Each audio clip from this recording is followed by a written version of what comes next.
I asked Gilgamesh once why he chose to protect me. He said, when you love something, you protect it. It is the most natural thing in the world. I never thought I would make anything like this. I've never been the type of person who's comfortable putting my opinions out into the world. For most of my life, I've kept the majority of my true opinions and feelings to myself and pretended to agree with those around me. Anxiety and insecurities convinced me over many years that that route would be easier, and that there was no intrinsic value in sharing my thoughts with others. But I turned 30 years old in less than 2 weeks. Maybe I already have by the time this video is completed and released. And something I want for this next phase of my life is to find a sense of community somewhere, and to find a group of people that I can enjoy talking to in a positive way about my interests and opinions, and to hear about theirs.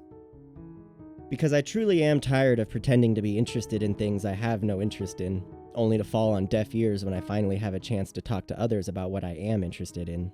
And I'm tired of saying, well, this opinion is a tiny bit controversial, so I shouldn't share it with anyone other than my wife. I'm tired of listening to people complain about the things they don't like, instead of hearing them excitedly talk about the things they love.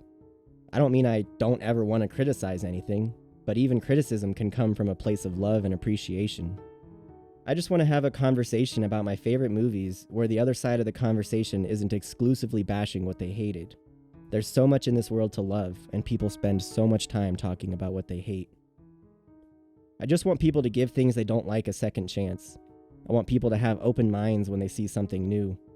I want people to listen to someone else, even if they don't think that person could teach them anything. I want people to stop thinking about themselves, just for a moment, and think about other people, the living humans that produce everything you consume, who have lives of their own. I want to tell you about one of my favorite movies.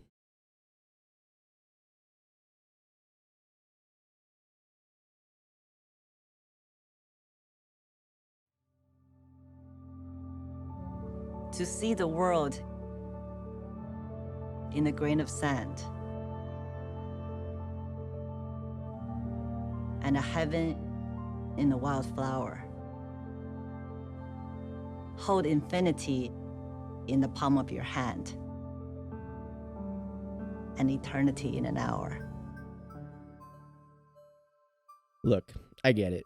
Before Marvel released Eternals, I was saying a lot of the same things everyone else probably was. Things like, this has got to be the Marvel project I'm the least interested in. And this doesn't look good. There's so many new characters. I went into my first viewing of Eternals looking for things to not like. And so I found them. I thought the character work was all over the place. I thought the timeline was jumbled and confusing. I took issue with small parts that I didn't understand, asking questions like, why would Arishem create a diverse group of Eternals who look and act differently from each other? Or how and why did Cersei turn Sprite human? I was immediately convinced that it wasn't a good movie. But the next day, I remember commenting to my wife that it was cool how the Deviants ended up being a misunderstood race of sentient conscious beings, rather than a nameless force of generic expendable enemies. And the day after that, my wife said to me that she found herself thinking about Druig and Makari and how cute they were, and how she wished their relationship had gotten more development. And this continued for a few days, where we would find ourselves talking about the things we did like about the movie. So eventually, we decided to put it on again. Immediately, it felt like a totally different movie. Now that we knew all the characters, their powers, and their agency, we could focus on the actual story and the characters. And the director, Chloe Zhao, really brought it in these regards. I was really impressed at the delicacy of the characters' relationships. For me, the MCU is a place with great characters and great adventures, and it's very obvious it is made by a team of people who really love the genre and love their fans. And the more I understood of the story and the movie's internal timeline, the more of it I appreciated and enjoyed. While the first viewing, I felt like I was playing catch-up the whole time, processing what I had just seen as the next scene played and so on. This time around, I was much more present, and I realized that the answers to a lot of my questions from the first viewing were in the movie, and I was finding them this time around. Why would Arishem create a diverse race of Eternals? There is no Olympia. Well, in service of his ruse, because he wanted them to believe they came from an actual planet where the population would be diverse, and some people would have things like deafness. Why was Cersei able to change Sprite human? Well, that was always her power. Once she discovered she could change living things, what exactly would stop her from turning Sprite into a human? And there's also the possibility that all they meant by that was removing her cosmic energy so that she aged like a regular human. I was so busy in my first viewing looking for things to dislike about the movie that I missed out on what would quickly become one of my favorite movies. A movie that now feels like a warm hug every time I start it up. Something new, fun, and unique that fits into this universe I've come to love so much, while making its own unique mark on the cinema behind the universe. The very thing I think a lot of people were begging for after Endgame. A movie about characters and people, about relationships. A film that isn't just setting up other films, and all it asks of us is to give it our proper attention. I'm not writing this to try and change people's opinions. I'm sure you have dozens of friends, families, celebrities, commercials, and talking heads telling you what to think and how to feel about things every day. I don't want to do that. I don't want Eternals to become your favorite movie just because it's mine. I just want you to give it another chance and really pay attention. Leave your phone somewhere else, watch it alone or with someone who won't talk through it. Spend some time thinking about what you're seeing, and try to figure out what you really think about it, rather than thinking about how you feel about other people's opinions on it. This is a movie where we get to see a female character avenge the death of her platonic lover by killing the main antagonist of the movie. And it took me 3 times seeing the movie to feel the weight of that moment, because I was so busy trying to define what was wrong with the movie as a whole. It took me that many viewings to realize this is a Marvel movie that feels different. Eternals doesn't have familiar faces for us to latch onto. It doesn't have the usual MCU quips, comedy, or really any of the MCU staples that make us feel at home. I think we all felt uncomfortable watching Eternals the first time. Who are these people? Why should I care? Is this going to affect my other movies? And why isn't this as awesome as Endgame? Director Chloe Zhao took such a unique approach to making Eternals and handled it with such a delicate nature that she alienated some of the masses. But that's our fault. She was giving us exactly what we were asking for. We should have gone into the movie looking to love, looking to find the good in what she made. Seeing this event for what it was, Marvel taking the chance that we've been begging them to take for years, doing something to make us fall in love with this cinematic universe again. Because at its core, Eternals is a movie about love. Cersei loves humanity. Ajak loves her Eternals. Icarus loves Cersei. Phastos loves his newfound family. Athena and Gilgamesh share a powerful, non-romantic love for each other. Druig and Makari share actual romantic love together. Sprite is desperate for love. And Kingo loves his friends. And movies. And Karun. Life affords no greater duty than to protect one's family. It's love that drives almost every character in the movie. It's love that makes our group of Eternals different from others, and it's love that saves our Earth's population at the end. Chloe Zhao and crew made us a movie to fill in the gaps that we were missing in modern Marvel. She brought back heart and emotion as well as using practical methods to make the film feel real. As much as I love this movie now, I know in my heart that no one will ever love it as much as Chloe Zhao. I'm worried I'm rambling. The point of this video is to just try and convince people who didn't like Eternals to go give it another chance. I do think the movie's better when you know a little bit about it. But I'm not sure that's even something we should hold against the movie. I remember being a kid and seeing teaser content about upcoming movies on TV. It wasn't uncommon for me to learn a bit about the characters involved before I went to see a movie. I think Eternals could have benefited from something like that, where they introduced us to some of the characters and concepts through Disney Plus featurettes leading up to the release of the movie. But we didn't get that, and I'll admit it took me more than just a second viewing to fully get the whole movie. So I want to quickly go through the movie's timeline and general plot context, so that if you do go give it another chance, you can focus the most on the stuff that matters the most. I've considered doing a small separate video that explains the whole timeline of the movie against our actual historical and mythological timelines, so if you want that, let me know in a comment. But for now, this will be as rapid fire as possible. Let's go. The timeline starts in 5000 BC in ancient Mesopotamia. This region, which is modern-day Iraq and Kuwait, was considered the birthplace of civilization. Early agricultural and cultivation methods were formed here, as well as the beginnings of math, science, language, and law. Here we see the Eternals first fight Earth's deviants, and make their presence known to the humans, advancing their early tools and showing us, the audience, that they will be looking after mankind and helping them advance. We rejoin the Eternals 4,400 years later, in 575 BC in the city of Babylon. Babylon had been established for about 1,400 years by this point, but had been going through a pretty tumultuous time, fighting in wars and resisting Assyrian rule. Here, we are about 30 years into King Nebuchadnezzar II's rule, who rebuilt Babylon with modern architectural techniques and restored it to its original importance. The Eternals are still needed as defense against the Deviants at this point, but they are progressing so rapidly that Ajax first expresses concern to Arishem here, that humans may be special and deserving of life. Icarus and Circe affirm their love for each other here, and the Eternals bury the Domo until their return trip home. Also, a cool side note, Athena says here in Babylon that she didn't come to this planet to hide behind walls, and I think this is our first hint that Athena still has trace memories of her previous works as an Eternal on other planets. Chronologically, the next time card is 1100 years later in the Gupta Empire, 400 AD. Now this is the time card that I think makes the movie's timeline feel more jumbled than it really is. It causes the movie to have 3 time cards in just a few minutes, when the only thing that happens in this era is Icarus and Circe's wedding. The fact that they get married here is inconsequential to the rest of the movie, and I think simply removing the time card here could have made the movie feel just a bit more streamlined. The next important time in history that we see is another 1100 years later. To teach us about Mad Weary, which is when an Eternal's erased memories linger in their mind and create conflict with Arishem's lie that they're supposed to be living, we flash back to the Eternal's first experience with it, in 1521 AD Tenochtitlan, modern-day Mexico. By the end of the 14th and 15th centuries, Tenochtitlan was one of the most splendorous and largest cities in the entire world. It attracted visitors from all over the New World. Unfortunately, that included the Spanish conqueror Cortés. After a very short-lived truce between Cortés and the Aztec king Moctezuma, Cortés brutalized the city for months by killing its people and leveling its buildings.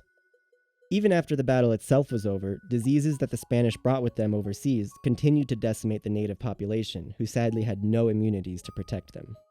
When we see the Eternals here, we're in the middle of the siege, and they're arguing about whether or not to intervene when Athena falls victim to Mad Weary.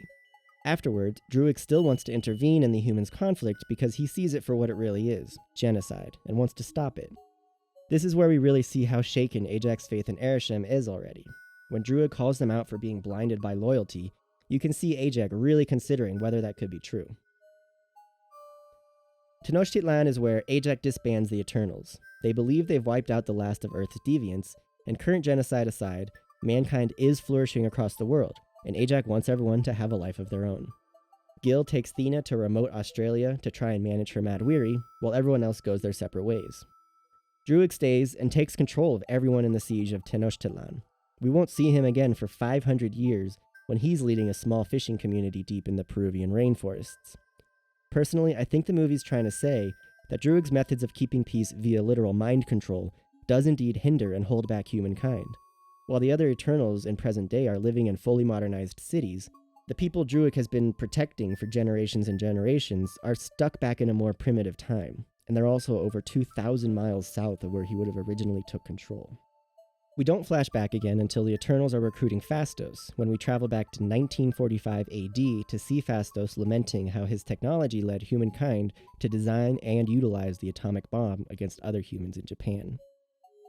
And then our final time jump is to just 6 days before the present day, when we go to South Dakota to see Ajax and Icarus' conversation about stopping the emergence before Icarus takes Ajax to Alaska to have her killed. In modern time, we start out in London where we see the global earthquake signaling the approach of the emergence. Crow, the lead deviant, has already killed Ajax by this point and attacks Circe and Sprite with more intelligence than they're used to seeing from a deviant. He also demonstrates Ajax's healing powers.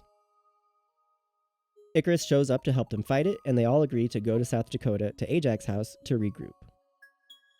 In South Dakota, they find Ajax's dead body, and while Circe and Sprite are mourning, Ajax's celestial orb leaves her and enters Circe. When Circe briefly communicates with Arishem, Icarus gaslights her into thinking it could be Mad Weary. The three of them then fly to Mumbai to recruit Kingo. With Kingo on board and providing better transportation, they fly to Australia to get Gilgamesh and Athena. Another side note, something I love in this part is how well they demonstrate that the Eternals are most effective as a group. Sprite is able to make Gil's job of controlling Athena so much easier, but the movie also does a great job of not making it feel like it was a mistake to have Gil rather than Sprite be in charge of Athena, because Gil is still the one to fully bring her out of it. Australia is where Circe learns the truth about Arishem, the Deviants, and the Eternals, and the group begins to figure out how to stop the emergence. They decide Druig is their best shot, and they all fly out to the Amazon rainforests of Peru to find him.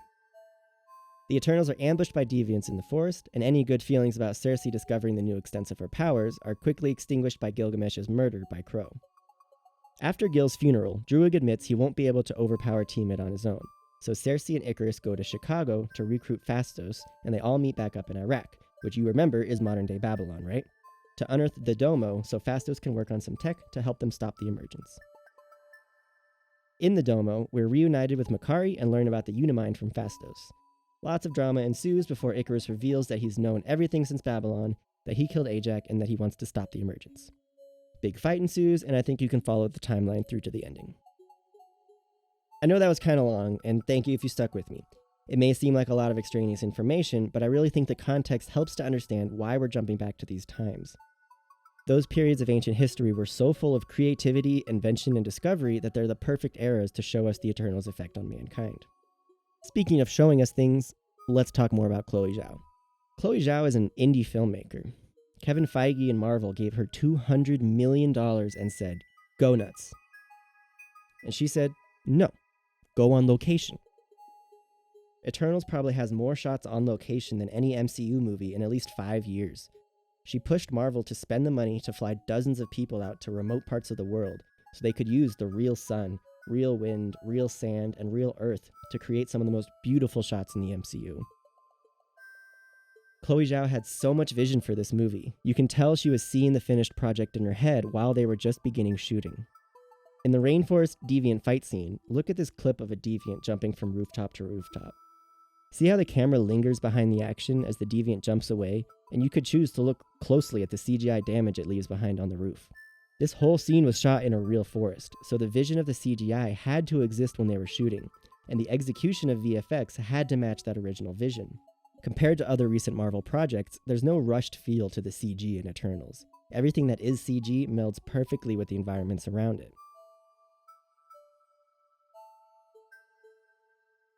Compare this to the methods of, say, Taika Waititi in Thor 4, where he was literally shooting stuff in a way so that he could make it be whatever he wanted to be in post-production. There's all sorts of craziness. So I was trying to work out how we could find a way to be able to shoot with strong, directional, interesting light, but also maintain the creative freedom that we needed later on to be able to actually stitch all this together. Because you think the shot goes there in continuity, it's actually going there. Films change an awful lot when you get into post. We get to make that decision later on, so it's pretty new and amazing, and no one's done it before in a film. Films change an awful lot when you get into post.